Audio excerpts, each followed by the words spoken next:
Je vais passer la parole à Bastien Jouan et à Dali Lacrim pour la première intervention.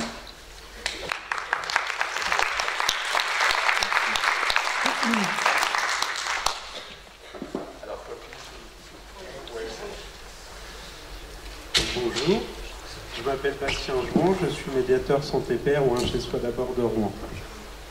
Donc moi je suis Dali Lacrim, secrétaire administrative à l'association Lacrim. Alors, dans un premier temps, j'aurais bien voulu connaître les origines du médiateur santé-père. Donc la paire-aidance en santé mentale s'est développée aux États-Unis dans les années 70, dans la vague d'une révolte de patients envers les pronostics fatalistes des médecins et la volonté de reprendre du pouvoir sur leur vie. Le fameux « rien sur nous sans nous » vient du mouvement des survivants de la psychiatrie. Alors, dans un second temps, j'aurais voulu connaître qui sont les MSP. Alors, les MSP sont des personnes ayant un vécu dans le domaine de la psychiatrie, de l'addiction ou de la précarité. C'est une personne ayant vécu l'institution psychiatrique et vécu différentes formes et niveaux de contraintes, donc hospitalisation sous contrainte, isolement, vécu des médicaments et de leurs effets et effets secondaires. Et on a été vu comme des cas et non comme des personnes. Et pour être MSP, il faut être rétabli. D'accord.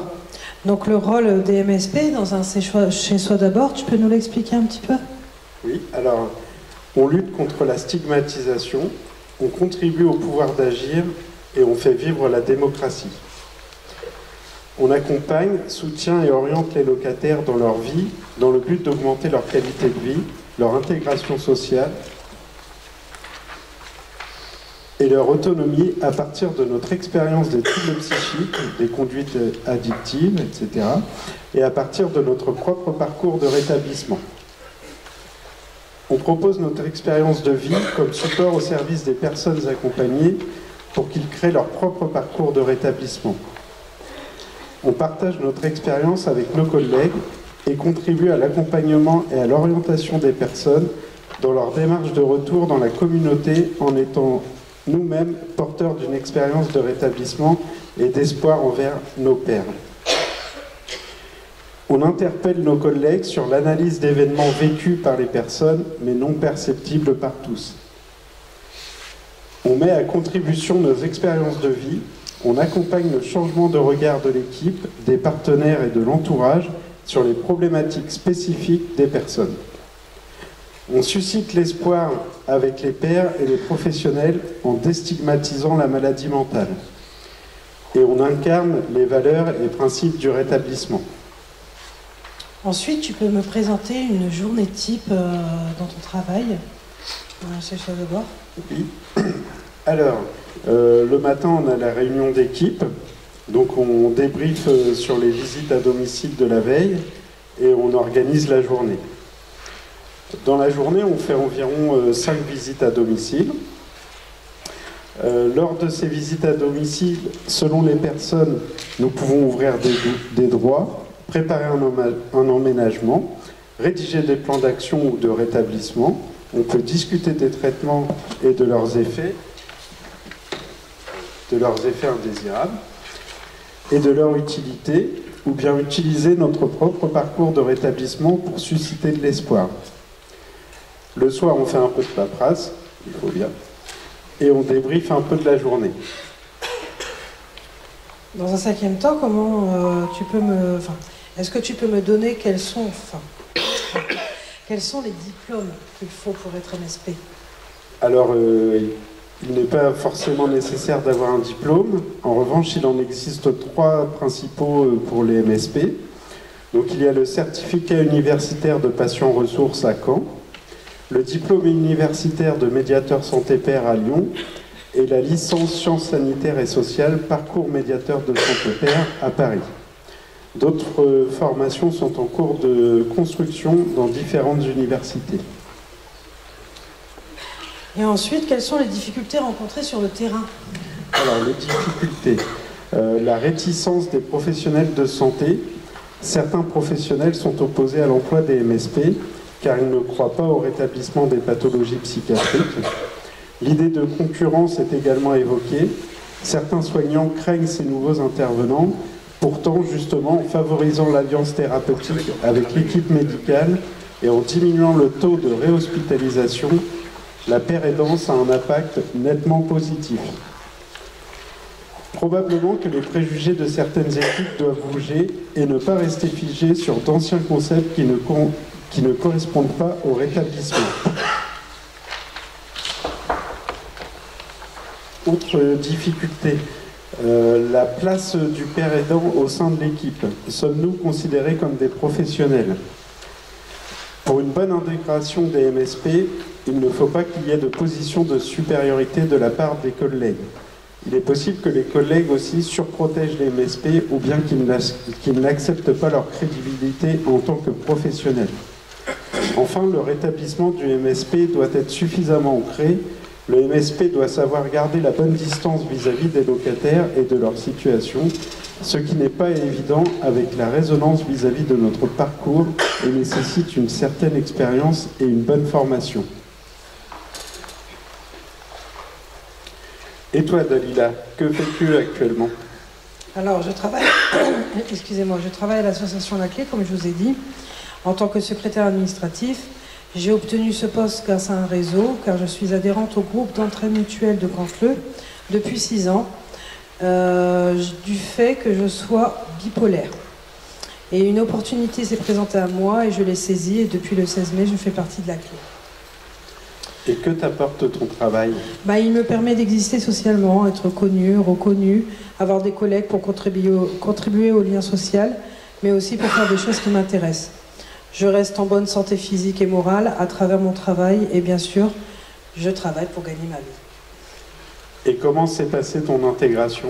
Mon intégration s'est très bien passée, j'ai été très bien accueillie, j'ai rencontré chacun de mes collègues avec le sourire, j'ai pu facilement prendre mes marques, tout s'est fait naturellement.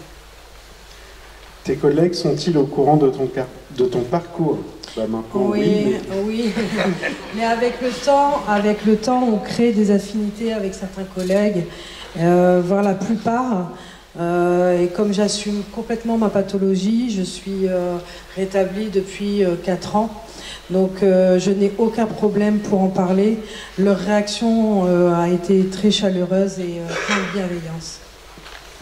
Bien. Alors, le mot de la fin. Nous ne sommes pas notre maladie, mais bien des personnes avec des désirs, des projets, des buts, comme tout à chacun. Merci pour votre attention. Merci pour votre attention à tous. Et si vous avez des questions... N'hésitez pas. Merci beaucoup.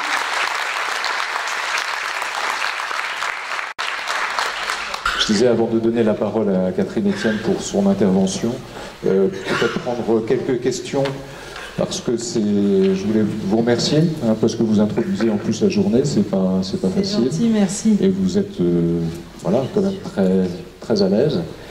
Moi j'avais une question, donc là vous êtes dans le dispositif du logement. Est-ce que vous intervenez auprès de certaines administrations? Est-ce que vous avez des rendez-vous avec certains partenaires officiels du logement ou de l'ARS ou de l'hôpital? Enfin, je ne sais pas comment vous... Alors, je dirais pas spécialement. Après, dans notre travail, on travaille avec les partenaires, par exemple, de l'hôpital psychiatrique du Rouvray. On a pas mal de partenaires dans des SALSA, ce genre de choses. En fait, c'est en fonction, je dirais, des besoins de nos locataires. S'ils ont besoin qu'on intervienne, par exemple, pour une hospitalisation, on va prendre contact avec le psychiatre et on va faire des réunions pour pouvoir discuter de la situation. D'accord. Et vous avez parlé tout à l'heure de concurrence. Vous ressentez ça avec certaines équipes? Alors, moi, personnellement, pas du tout, mais c'est ce qui est souvent évoqué, vu que je fais des visioconférences avec tous les médiateurs santé-père du 1 chez soi de France, on retrouve ces éléments-là, en fait. D'accord. Une dernière question par rapport à la formation. Vous avez évoqué plusieurs dispositifs de formation, dont un camp, un certificat, qui on attendait en effet que l'université reconnaisse, valide ce métier. Et je crois qu'il y a un peu une déception dans le milieu. Nos amis, par exemple, en Belgique, sont eux aussi très déçus du positionnement. C'est-à-dire que l'université a dit qu'ils allaient lancer un certain nombre de formations, et au final, ça n'ouvre pas réellement à la mise en place de métiers concrets comme le vôtre, par exemple. Et on a vu qu'en France, c'est plutôt directement les structures, les associations ou les hôpitaux qui ont ouvert ces métiers aux médiateurs santé-père, sans forcément avoir besoin du diplôme universitaire. Alors, comme je disais, en fait, quand on entre dans le métier de médiateur santé-père, ce qu'il faut, c'est avoir le vécu, le parcours, et ensuite, on peut se former une fois qu'on est embauché. Par exemple, la licence qui se fait à Paris, il faut être embauché pour pouvoir y accéder. Après, je sais qu'à Caen, ils vont créer un diplôme universitaire, justement pour les patients ressources, par exemple. Et après, il y a d'autres formations qui ne sont pas réservées aux médiateurs santé-père, mais que l'on peut faire sans aucun problème. J'avais une question. Quand vous évoquez la concurrence que certains de vos collègues vivent avec d'autres équipes, comment ils arrivent justement à venir gagner peu à peu la confiance des autres professionnels de santé? Parce que ce que j'entends dans votre parcours, et vous dites aussi, vous, madame, dans votre travail, c'est comment votre parcours vous permet d'avoir une connaissance très fine finalement de la pathologie, de ce qu'on peut traverser, qui doit manquer quand même à un certain nombre d'autres professionnels. Alors, sur quel point finalement vous arrivez à nouer petit à petit ces liens pour arriver ensuite à travailler, à prendre en charge les personnes? Je pense que, moi je suis pas du tout dans ce cas-là, donc je ne sais pas trop quoi vous répondre.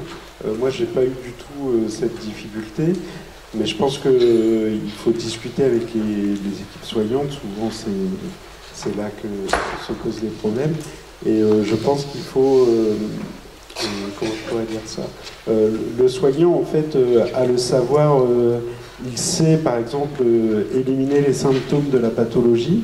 Or, on sait qu'on peut vivre avec des symptômes persistants, et moi je pense qu'il n'est pas nécessaire de donner trop de médicaments qui ne permettent pas un bon rétablissement, parce qu'en fait si la personne elle est, comment je pourrais dire ça, si elle est plus capable de rien faire, en fait ça va être compliqué pour elle, et donc je pense que ça il faut en discuter avec les équipes et justement leur faire comprendre que c'est, que notre parcours, on peut expliquer des choses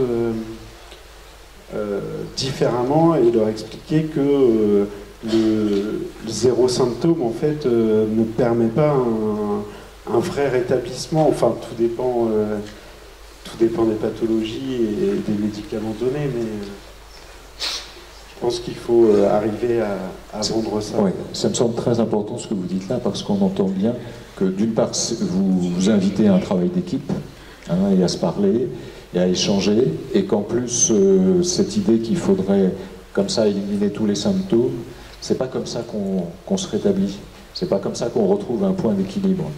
Ce qui est le cas aussi, j'ai envie de dire, dans le champ de la névrose de tous les jours.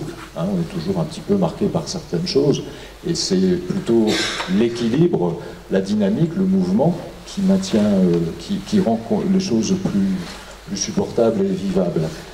Mais c'est très important ce que vous dites là, parce qu'on entend bien que là, il y a un dialogue à avoir, comme on a peut-être aujourd'hui dans d'autres instances, je pense avec les GEM, et où on entend en effet que les gens ne se rétablissent pas forcément uniquement en prenant que des traitements avec zéro symptôme, mais des fois ils gardent un certain nombre de choses, et c'est un point d'équilibre, et avec ça on peut vivre.